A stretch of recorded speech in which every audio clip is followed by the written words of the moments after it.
এই মাছটা যদি ঠিক আমার মতো করে বানিয়ে নিতে পারো তাহলে রুই কাতলা ইলিশের স্বাদকেও হার মানাবে।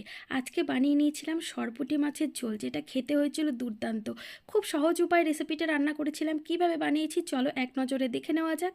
রান্নাটা করার জন্য মাছগুলোকে খুব ভালো করে ধুয়ে পরিষ্কার করে নুন হলুদ মেখে নিয়েছি। নুন হলুদ মাখার পরে 5 মিনিটের জন্য রেস্টে রেখে দিয়ে এবার সর্ষের তেল গরম করে এপিট ওপিট লালচে করে ভেজে নেব। একটু কড়া করে ভাজলে ভালো হয়, তাহলে মাছটা ঝোলে দেওয়ার পরে কিন্তু মাছটা নরম হয়ে ভেঙে যাবে না।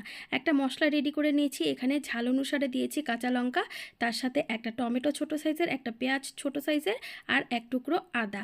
আর এখানে কিন্তু জিরে দিয়েছি বেটে। চাইলে কিন্তু জিরে গুঁড়ো দেওয়া যেতে পারে, লঙ্কার গুঁড়ো দেওয়া যেতে পারে, নিজের পছন্দ মতো। তবে বাটা মশলা দিলে রান্নার টেস্টটা আরও ভালো হয়। স্বাদ অনুসারে নুন দিয়েছি, পরিমাণ অনুযায়ী হলুদ দিয়েছি। মশলাটা যখন তেল ছেড়ে এসেছে তখন দিয়েছি কালারের জন্য কাশ্মীরি লঙ্কার গুঁড়ো, আর আলাদা করে কিন্তু লঙ্কার গুঁড়ো এখানে অ্যাড করিনি। খুব ভালো করে মশলাটা কষিয়ে পরিমাণ অনুযায়ী ঝোলটা দিয়ে দিলাম। ঝোলটা যখন টকবক করে ফুটে উঠবে এবার একে একে মাছটা দিয়ে দেবো।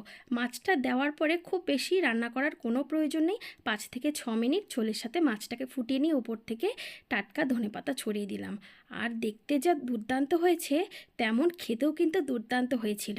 আমি বলবো বাড়িতে অবশ্যই একবার ট্রাই করে দেখার জন্য।